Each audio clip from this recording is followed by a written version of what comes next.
Welcome back. Today's chapter in Charlotte's Web is chapter 14, Dr. Dorian. A quick recap of what happened in chapter 13. Remember, there was another message in Charlotte's Web that said Wilbur was terrific. They had a meeting with all of the farm animals and decided what to do to save Wilbur's life, because otherwise he was going to get butchered and turned into Christmas dinner.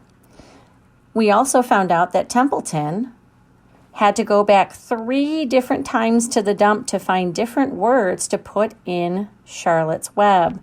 And they did settle on a word called radiant. Radiant means you're full of energy. And that's when Wilbur had to jump around and do backflips to make sure that she sure was radiant. We also learned about a story with Charlotte and her sisters and how they caught a fish. So if you are caught up, let's begin chapter 14, Dr. Dorian. The next day was Saturday. Fern stood at the kitchen sink drying the breakfast dishes as her mother washed them. Mrs. Arable worked silently. She hoped Fern would go out and play with other children instead of heading for the Zuckerman's barn to sit and watch animals. "Charlotte is the best storyteller I ever heard," said Fern, poking her dish towel into a cereal bowl. "Fern," said her mother sternly, "you must not invent things. You know spiders don't tell stories. Spiders can talk." "Charlotte can," replied Fern. "She doesn't talk very loud, but she talks." "What kind of story did she tell you?" asked Mrs. Arable. "Well," began Fern, "she told us about a cousin of hers who caught a fish in her web. Don't you think that's fascinating?" "Fern, dear, how could a fish get in a spider's web?" said Mrs. Arable. "You know it couldn't happen. You're making this up." "Oh, it happened all right," replied Fern. "Charlotte never fibs. This cousin of hers built a web across a stream. One day, she was hanging around on the web, and a tiny fish leaped into the air and got tangled in the web. The fish was caught by one fin. Mother, its tail was wildly thrashing and shining in the sun. Can't you just see the web sagging dangerously under the weight of the fish? Charlotte's cousin kept slipping in, dodging out, and she was beaten mercilessly over the head by the wildly thrashing fish, dancing in, dancing out, throwing—" "Fern," snapped her mother, "stop it. Stop inventing these wild tales." I'm not inventing," said Fern. "I'm just telling you the facts." "Finally, what happened?"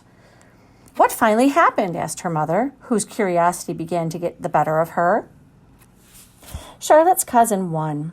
She wrapped the fish up, and then she ate him when she got good and ready. Spiders have to eat, the same as the rest of us." Well, I suppose they do," said Mrs. Arable vaguely. "Charlotte has another cousin who is a balloonist. She stands on her head and lets out a lot of line and is carried aloft on the wind.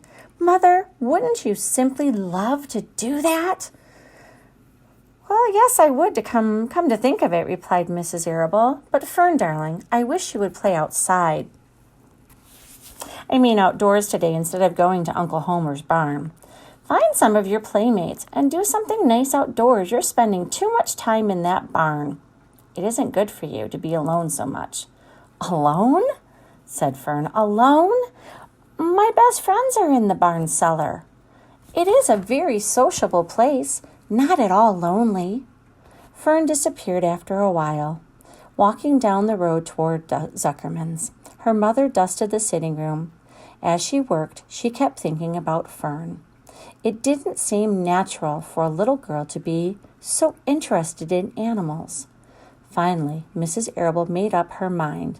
She would pay a call on old Dr. Dorian and ask his advice. She got in the car and drove to his office in the village. Now, Dr. Dorian had a thick beard. He was glad to see Mrs. Arable and gave her a comfortable chair. "It's about Fern," she explained.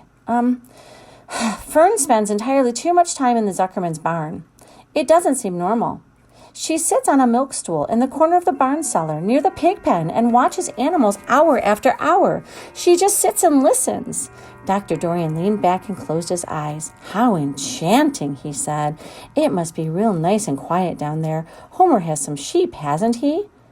Yes, said Mrs. Arable, but it all started with that pig we let Fern raise on a bottle. She calls him Wilbur. Homer bought the pig, and ever since it left our place, Fern has been going to her uncle's to be near it. I've been hearing things about that pig, said Dr. Dorian, opening his eyes. They say he's quite a pig. Have you heard about the words that appeared in the spider's web? Asked Mrs. Arable nervously. Yes, replied the doctor. Well, do you understand it? Asked Mrs. Arable. Understand what?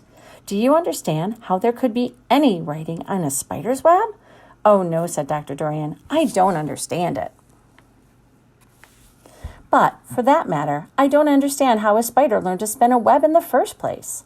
When the words appeared, everyone said they were a miracle. But nobody pointed out that the web itself is a miracle. What's miraculous about a spider web? Said Mrs. Arable. I don't see why you say a web is a miracle. It's just a web. Ever try to spin one? Asked Dr. Dorian.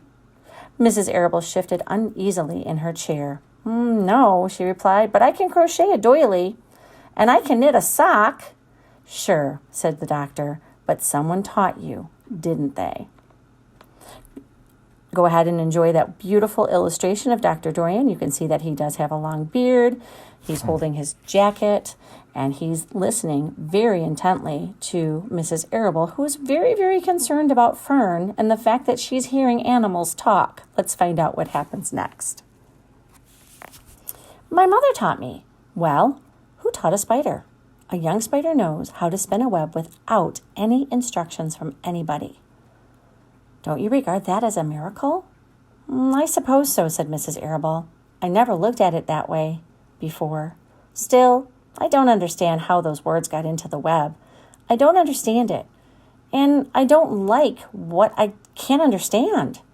None of us do, said Dr. Dorian, sighing. I'm a doctor. Doctors are supposed to understand everything, but I don't understand everything, and I don't intend to let it worry me. Mrs. Arable fidgeted, which meant that she kind of moved in her seat. Fern says the animals talk to each other. Dr. Dorian, do you believe animals talk? I never heard one say anything, he replied, but that proves nothing. It is quite possible that an animal has spoken civilly to me and that I didn't catch the remark because I wasn't paying any attention. Children pay better attention than grown-ups. If Fern says the animals in Zuckerman's barn talk, I'm quite ready to believe her. Perhaps if people talk less, animals would talk more. People are incessant talkers, which means they can't ever stop talking. I can give you my word on that. Well, I feel better about Fern, said Mrs. Arable. You don't think I need to worry about her? Does she look well?